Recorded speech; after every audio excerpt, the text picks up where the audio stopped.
Before the cinematic universe, before the blockbusters, this brand was just trying to survive. It started not as Marvel, but as timely comics. A blue shield, bold stripes, structured and patriotic, fitting for a company born on the edge of wartime America, publishing heroes when the world desperately needed them. The logo looked like a badge of duty, because in many ways it was. Then came Atlas, a globe wrapped in a banner, ambitious in name and symbol.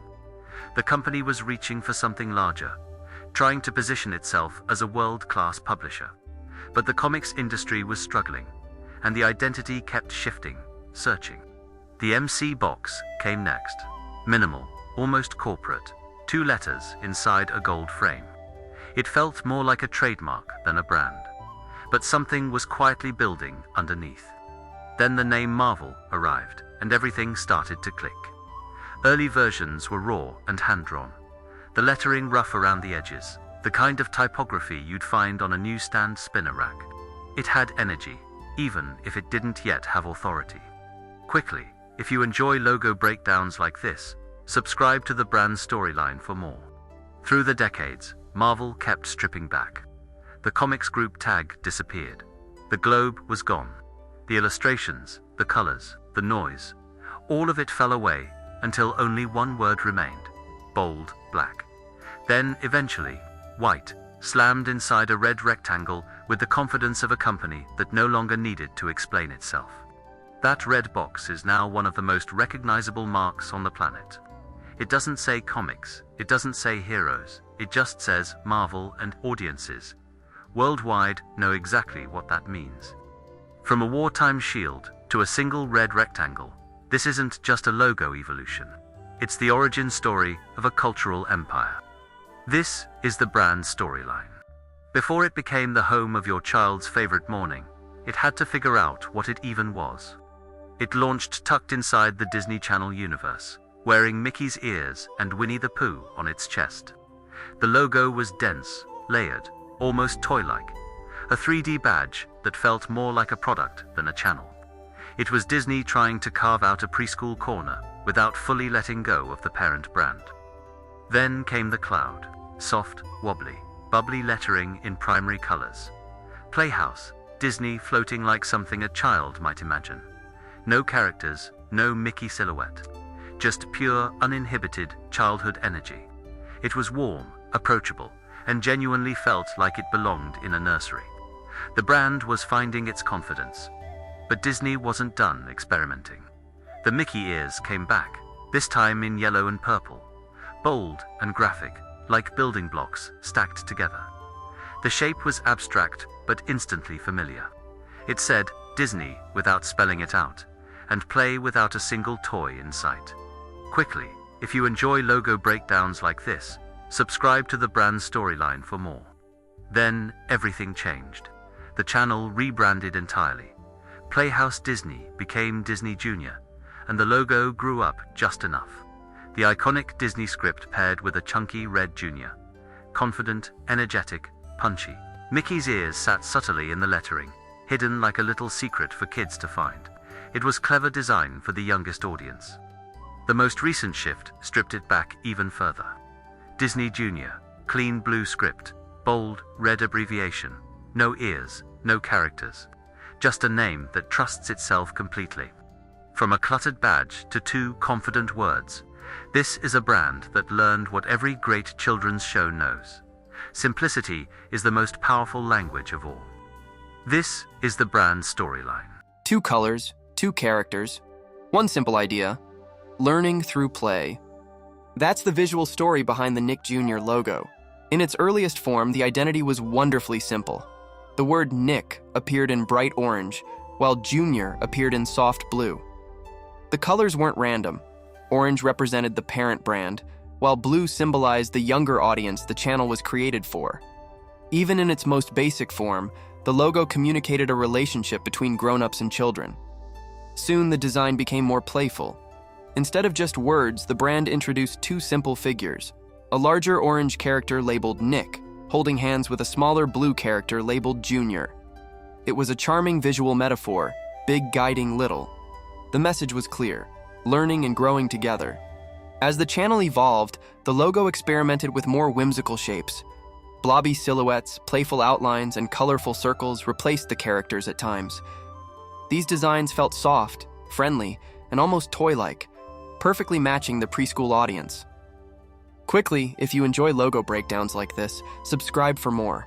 Later versions simplified the idea again, returning to typography but keeping the iconic orange and blue pairing. The lettering became smoother and more rounded, making it feel approachable and easy for young viewers to recognize. In more recent updates, the logo leaned further into modern design.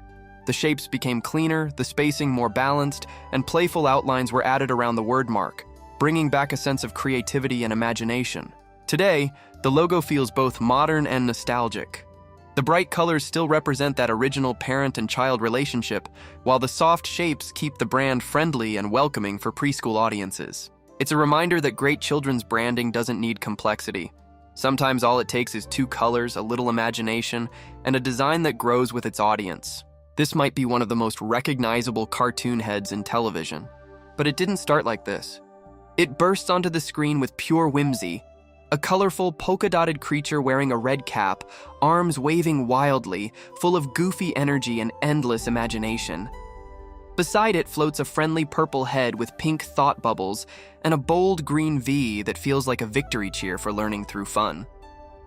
These early mascots radiate warmth, silliness, and invitation, telling kids this is a safe, exciting place where curiosity is celebrated and every show is an adventure. As PBS Kids grows into a trusted daily destination, the brand finds its heartbeat in a single, unforgettable face. A bright green circle frames a wide-eyed, smiling child, head tilted, bubbles floating above like fresh ideas ready to pop. The PBS Kids name sits confidently below or beside, often in a vibrant orange banner that adds extra pop and playfulness. The green feels fresh and alive, the round shape welcoming and inclusive, the expression pure delight, communicating that learning can be joyful, approachable, and full of wonder. The logo holds remarkably steady through the years. Subtle refinements brighten the palette for digital screens, soften edges for friendliness, and ensure the little green face stays crisp at any size, from tiny app icons to giant station IDs. No major reinventions needed. The design already captures the essence perfectly. Education wrapped in happiness, discovery disguised as fun. If you enjoy logo breakdowns like this, hit subscribe on the brand storyline for more stories behind the brands we love. Today's PBS Kids logo is distilled magic. That same beloved green circle, the curious wide-eyed kid beaming out, bubbles drifting upward, all framed in clean, confident typography. It's warm, instantly recognizable, and emotionally magnetic, telling every child who sees it that here, questions are welcome, imagination is power, and learning feels like play. The current PBS Kids logo proves that the best icons grow up with their audience. Keep the smile, keep the wonder, keep the green, and generations keep coming back to learn and laugh. Thanks for watching. Spooky, but never scary. That's the secret hidden inside the Scooby Doo logo. From the very beginning, the title design of Scooby Doo, Where Are You? Captured something unusual. The letters looked crooked, uneven, almost trembling, like they'd just seen a ghost. But look closer, and you'll notice something important. The shapes are rounded, the curves are soft. Even when the font feels haunted, it never feels threatening. As the franchise expanded, the logo evolved with it. The typography became bolder and more dimensional. Outlines thickened, shadows were added. Colors shifted between warm oranges, greens, and blues, often paired with dramatic highlights. The design leaned into a cartoon horror aesthetic, spooky fonts with soft edges. It hinted at haunted houses and shadowy corridors, but the rounded shapes kept everything friendly and accessible. Quickly, if you enjoy logo breakdowns like this, subscribe for more. Over time, as new series and films reintroduced the gang to new generations, the logo was refined for clarity. The exaggerated distortions were tightened. The letters became more balanced and readable, especially for digital screens and streaming platforms. Yet one thing remained consistent: the playful irregularity. The word Scooby often feels larger, more expressive, almost like Scooby himself is part of the typography. In modern versions, the logo feels polished but still energetic. Clean gradients, sharper outlines, and improved symmetry give it a contemporary finish. But it never loses its cartoon spirit. It still feels like it could run down a hallway with doors slamming in the background. That's the brilliance of the Scooby Doo logo. It captures mystery without menace, humor without chaos. It evolves with each generation, yet always feels familiar, like an old friend saying, "Roo-row."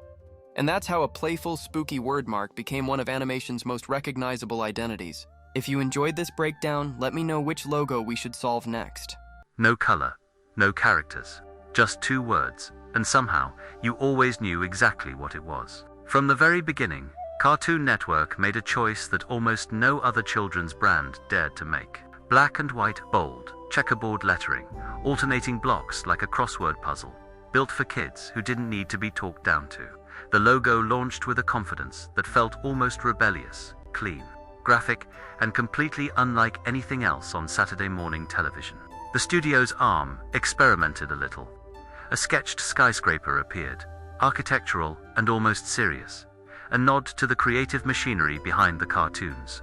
It was an interesting detour, like the brand briefly wanted to be taken seriously as a production house rather than a playground. What kept coming back was the grid. The checkerboard pattern proved impossible to walk away from because it worked. Every redesign, every refresh, every variation still orbited that same core idea. Sometimes the lettering got rougher, more hand-drawn and anarchic, reflecting the irreverent humor of shows that were anything but safe. Quickly, if you enjoy logo breakdowns like this, subscribe to the brand's storyline for more. There was a brief moment where the studio's logo stripped to just abstract squares, a geometric fragment of the original pattern. Almost like a piece of the checkerboard had broken off and stood alone. Minimal, modern, but somehow it lost the warmth that made the brand feel alive. So it came home. The current Cartoon Network Studios logo returns to the rectangle. The bold type, the alternating black and white blocks, but bigger, bolder, and more assured than ever. It's not nostalgic, it's definitive. In a world of color-saturated, character-heavy children's branding, Cartoon Network built its entire identity on contrast and simplicity, and 3 decades later, it still hits harder than almost anything else on the screen. This is the brand's storyline. Before superheroes wore capes, one squinting sailor proved strength could come from a can of spinach. Popeye the Sailor began as a comic strip character created by L.Z. Chrysler Cigar. Introduced in the Thimble Theater series, the earliest logos reflected that newspaper origin, hand-drawn lettering, slightly uneven, full of personality. The typography felt as rough and honest as Popeye himself. Nothing polished, just grit. As the character moved from print to animated shorts, the logo gained structure. Bold block letters replaced delicate script. The pipe, the sailor cap, the anchor symbols, they became recurring visual cues. These elements weren't decorative. They reinforced identity. The anchor suggested toughness and loyalty. The thick lettering mirrored Popeye's muscular forearms. Even the slight curve in some versions gave the logo motion, echoing his punch-first attitude. Quickly, if you enjoy logo breakdowns like this, subscribe for more. When television syndication expanded the character's reach, the branding became brighter and more commercial. Strong reds, deep blues, and high-contrast outlines made the logo pop on screens and merchandise. The design shifted from newspaper charm to animated confidence, clearer, cleaner, and built for global recognition. Modern versions simplify the look while preserving the essentials: bold type, maritime symbolism, and that unmistakable sailor silhouette. It's less cluttered, more adaptable, yet still communicates resilience, humor, and old-fashioned strength. From comic strip panels to international pop culture icon, the Popeye logo has always reflected its hero. Simple, tough, and instantly recognizable. This is the brand's storyline. Cartoons are meant to be messy, wild, and unpredictable, and the logo of Nicktoons has always embraced that chaos. In the beginning, the identity leaned heavily on the playful energy of Nickelodeon itself. The early logo combined bold lettering with the familiar orange splat shape that Nickelodeon made famous. It felt loud, colorful, and unmistakably cartoonish, perfect for a channel built entirely around animated shows. Soon after, the design simplified into a loose splatter outline surrounding the word Nicktoons. The shape looked like paint thrown across a wall, capturing the spontaneous creativity of cartoons. The message was clear. This was a place where imagination could spill everywhere. The next redesign introduced something very different. The splatter disappeared and was replaced with a globe-like symbol inside a bright orange circle. The mark suggested movement and broadcast, hinting that Nicktoons wasn't just a block of cartoons anymore. It was growing into its own dedicated network, reaching audiences everywhere. But as animation culture evolved, the brand shifted back toward simplicity. The logo became a clean word mark, Nick in bright orange and Toons in bold contrasting colors. The rounded letters kept the playful tone, while the simpler layout worked better across television, websites, and digital platforms. Quickly, if you enjoy logo breakdowns like this, subscribe for more. Later versions experimented with color, green, blue, and other vibrant tones, while keeping the friendly lowercase lettering. The idea was flexibility, a logo that could feel fresh and energetic without losing its identity. The modern version brings things full circle. The classic orange Nick returns, paired with a soft green Toons, and the playful splatter outline makes a comeback around the logo. It's a subtle nod to the messy creativity that defined the channel from the start. Today, the Nicktoons logo works because it feels exactly like the cartoons it represents. Fun, unpredictable, and full of imagination.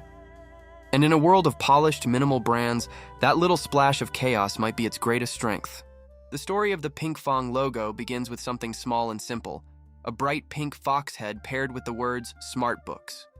In its earliest form, the character felt playful and slightly quirky, with wide eyes and a mischievous expression. It wasn't overly polished, but that charm reflected the brand's early focus on educational content for children. Fun, curious, and a little unexpected. As the brand evolved, the fox became the star. The name Pinkfong appeared boldly beside a more expressive version of the character. The design grew louder and more confident. The pink square background amplified its energy, making it feel vibrant and instantly noticeable, perfect for capturing a child's attention in a digital world full of distractions. Soon the fox gained a crown. That small addition changed everything. The crown subtly positioned Pinkfong as a leader in children's entertainment, while the character's face became softer and friendlier. The eyes grew rounder, the shapes cleaner, and the overall look more balanced. It felt less like a simple mascot and more like a global character brand. Quickly, if you enjoy logo breakdowns like this, subscribe for more. As the company expanded worldwide, the logo continued to simplify. The typography became smoother and more modern, shifting to lowercase for a warmer, more approachable tone. The fox's features were refined again, brighter, cleaner, and more symmetrical. The design leaned into clarity, ensuring it worked seamlessly across apps, videos, toys, and merchandise. Today, the Pinkfong logo feels polished yet playful. The crown remains, symbolizing confidence and leadership, while the friendly expression keeps it accessible and joyful. It's a logo that communicates creativity, trust, and childlike wonder, all in one simple character. From a small educational imprint to a globally recognized children's brand, Pinkfong's logo shows how thoughtful evolution can turn a cute character into an iconic identity. The Disney Channel logo is a story of identity built around one powerful silhouette, the Mickey Mouse ears. From the earliest versions, the ear shape was already central. The logo didn't just say Disney Channel. It framed the name inside a form instantly associated with imagination and legacy. The rounded ears acted as more than decoration. They turned the logo itself into a symbol of the Disney universe, blending television with character-driven storytelling. In those early designs, the typography felt bold and playful, often outlined with strong contrast. The bright blues and glowing effects gave it energy, reflecting a network focused on kids and family entertainment. It felt lively, expressive, and unmistakably youthful. Quickly, if you enjoy logo breakdowns like this, subscribe for more stories behind the world's most iconic brands. As the channel evolved, the ear silhouette remained, but the execution changed. The outlines became cleaner, the shapes were refined, gradients softened, and the typography became more modern and balanced. These changes weren't random. They reflected a shift toward digital screens and streaming platforms, where clarity and scalability matter. Later refinements simplified the design even further. The ear outline became sleeker and more integrated, sometimes implied rather than heavily emphasized. The wordmark gained confidence, standing stronger on its own while still connected to that iconic shape. The bright blue tones remained, signaling creativity, trust, and youthful energy. Today's Disney Channel logo feels polished and contemporary. The Mickey-inspired silhouette still anchors the identity, preserving nostalgia, while the cleaner typography ensures it works seamlessly across modern platforms. It's a balance of heritage and adaptation. From bold, glowing, ear-framed designs to streamlined modern minimalism, the Disney Channel logo shows how a single, recognizable shape can carry a brand through generations, evolving in style, but never losing its magic. If you enjoyed this breakdown, let me know which logo we should explore next, and I'll see you in the next story. The My Little Pony logo is a story written in color, a visual expression of friendship, fantasy, and imagination. In the beginning, the logo floated gently across a rainbow arc. The lettering was light, rounded, and approachable, almost as if it were part of the sky itself. It felt innocent and dreamy, perfectly aligned with a toy line built around magic and gentle storytelling. The rainbow wasn't just decoration, it symbolized wonder, possibility, and emotional warmth. As the brand expanded, the typography grew more expressive. The words became bolder, curves more dramatic, and pony often ended in a playful swirl that felt like a flick of a tail. Hearts began framing the name, reinforcing themes of friendship and connection. The colors deepened into vibrant pinks and purples, signaling confidence and personality. My Little Pony was no longer just a product. It was a world. And if this kind of brand storytelling sparks your curiosity, consider joining the journey. Subscribe and become part of the storyline as we uncover the design behind the world's most iconic logos. In later iterations, the logo embraced dimensionality.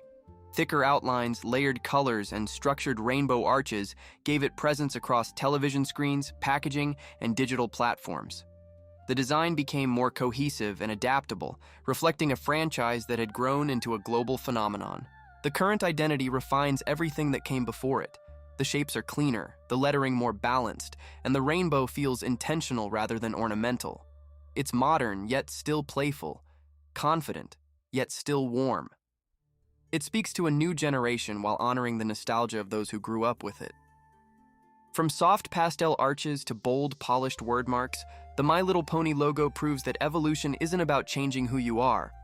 It's about expressing it more clearly with every generation. If you enjoyed this deep dive, let me know which logo we should explore next, and I'll see you in the next story. The Play-Doh logo doesn't look engineered, it looks squeezed. Soft, bouncy, playful, almost as if it was shaped by hand, which is exactly the point.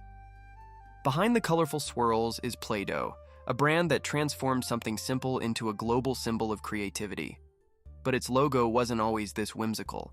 In its earliest forms, the branding was more straightforward.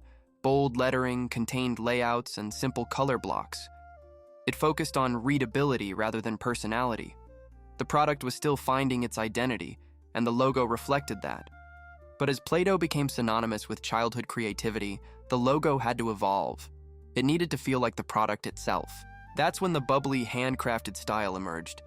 The letters became rounded, inflated, almost melting into one another. The red cloud-like background wrapped around the wordmark, creating a soft frame that feels molded rather than designed. Quickly, if this kind of logo evolution fascinates you, subscribe now, because some brand stories are more playful than you think. Over time, the logo leaned even further into personality. Bright primary colors were introduced, reinforcing its connection to imagination and learning. The typography became chunkier, more tactile, as if each letter had been rolled from a small cylinder of dough and gently pressed into place. Unlike many brands that chase minimalism, Play-Doh doubled down on character. The logo didn't flatten into sterile geometry. Instead, it preserved dimension and softness because removing that would remove the emotion. Even subtle refinements over the years kept the same philosophy. Friendly curves, high contrast colors, and a sense of joyful imperfection. What makes the Play-Doh logo powerful is its sensory memory. You don't just see it, you feel it. The texture, the smell, the squish, the creativity. It's a reminder that great branding doesn't always mean sharp lines and metallic finishes. Sometimes it means embracing softness. From simple typography to a cloud-shaped burst of color and imagination, Play-Doh's logo proves that when a brand truly understands its product, the design almost shapes itself. If you enjoyed this breakdown, comment below with the next logo you'd like us to explore. The Hasbro logo doesn't just represent a company, it represents imagination at scale. Behind some of the world's most recognizable toys and games stands Hasbro, a brand that evolved from a small family business into a global entertainment powerhouse. And its logo tells that story of growth, adaptation, and personality. In its early years, Hasbro's branding was simple and corporate. The wordmark was straightforward, functional, and focused on business credibility rather than emotional connection. It reflected a company still defining itself in a competitive toy market. But as Hasbro expanded, acquiring major franchises and becoming a household name, its visual identity needed to become more expressive. The logo had to feel as playful as the products it represented. That's when the modern transformation began. The introduction of the bold blue background created instant visual recognition. Blue communicates trust and reliability, essential for a company producing products for children. But then came the smile. The curved underline beneath the word mark subtly forms a smile, turning the entire logo into a friendly face. It's simple, but psychologically powerful. It signals joy, safety, and positivity, exactly what parents and kids associate with playtime. Quickly, if you enjoy breaking down the hidden psychology behind logos like this, subscribe for more. Over time, Hasbro refined the design without reinventing it. The typography became smoother and more contemporary. The blue was deepened for stronger contrast. The smile became cleaner and more integrated into the design. Every update maintained recognizability while enhancing versatility for packaging, digital media, and entertainment branding. Unlike some toy companies that lean into chaos and color explosion, Hasbro balances playfulness with corporate stability. The logo is cheerful, but controlled, friendly, but professional. What makes the Hasbro logo effective is that duality. It reassures parents while exciting children. It feels trustworthy, yet imaginative. And that balance mirrors the company's evolution from toy manufacturer to multimedia entertainment brand. From simple lettering to a smiling global identity, Hasbro's logo proves that even in a world of play, smart design decisions matter. The Batman logo is more than a superhero symbol. It's one of the most recognizable emblems in popular culture. Dark, bold, and instantly identifiable, it represents fear, justice, and the myth of a hero who operates in the shadows. Batman first appeared in 1939, and the earliest versions of his logo were simple bat silhouettes stretched across his chest. These early designs were rough and inconsistent, changing frequently as artists experimented with shape, size, and detail. At the time, the logo was less about branding and more about visual impact on comic book pages. In the 1940s and 50s, the bat emblem became more defined. Wings widened, edges sharpened, and the shape grew more symmetrical. This refinement helped solidify the bat as a recognizable mark, even when drawn in different styles. One of the most iconic versions arrived in 1964 with the introduction of the yellow oval behind the bat. This change wasn't just aesthetic, it was practical. The bright background made the logo stand out on printed pages and television screens, while also symbolizing Batman's role as a visible guardian rather than a purely mysterious figure. Over the decades, the logo continued to evolve with each era of Batman's storytelling. The dark, angular bat of the 1989 film reflected a grittier, more serious tone. Later versions became sharper, more aggressive, or more minimalist, depending on whether Batman was portrayed as a noir detective, a symbol of fear, or a strategic warrior. What makes the Batman logo so powerful is its flexibility. It can be simplified to a shadow or sharpened into a weapon-like shape, yet it never loses its identity. The bat itself carries the meaning, fear to criminals, hope to the city. Today, the Batman logo remains timeless. It adapts to new films, games, and comics while staying true to its core symbolism. The Batman logo proves that a great symbol doesn't need words. It needs meaning. If you enjoyed this episode, like the video, subscribe to the brand storyline, and comment below with the next logo you'd like us to explore. The Nickelodeon logo is more than just a mark. It's a symbol of creativity, fun, and the limitless imagination of childhood. Bright, bold, and instantly recognizable, it captures the energy of a network that has entertained generations of kids. Nickelodeon was launched in 1977 as a cable channel for children, at a time when most programming was either educational or cartoon-based. From the start, the network wanted a visual identity that would feel playful, bold, and different from adult-oriented television. The earliest Nickelodeon logos were simple word marks, often appearing in plain text with basic colors.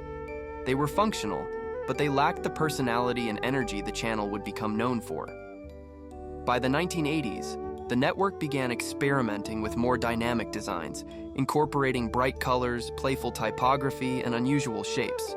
The turning point came in 1984 with the introduction of the famous Splat logo, an irregular, amoeba-like orange shape behind the network name.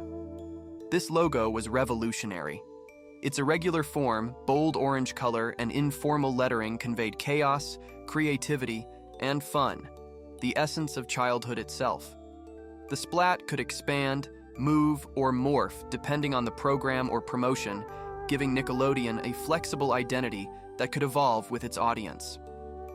Throughout the 1990s, the Splat logo became an icon of kids' culture. It appeared on TV screens, merchandise, and even clothing, and it became synonymous with Nickelodeon's irreverent, energetic style. The logo's playful nature matched the network's programming, slime-filled games, wacky cartoons, and boundary-pushing shows. In 2009, Nickelodeon refined its logo, moving away from the splat toward a simpler, flat orange word mark. While the background splat was removed, the bright orange and friendly typography retained the brand's fun, approachable personality. The modern logo emphasizes clarity and versatility, making it easy to use across digital platforms while preserving the essence of creativity and energy that Nickelodeon represents. What makes the Nickelodeon logo effective is its personality. It's instantly recognizable, flexible, and communicates fun without needing words. It doesn't just introduce a channel, it promises laughter, imagination, and adventure. Today, the Nickelodeon logo continues to evolve in small ways for digital and global use, but it remains unmistakably the face of children's entertainment. If you enjoyed this breakdown, like the video, subscribe to the brand storyline, and comment below with the next logo you'd like us to explore.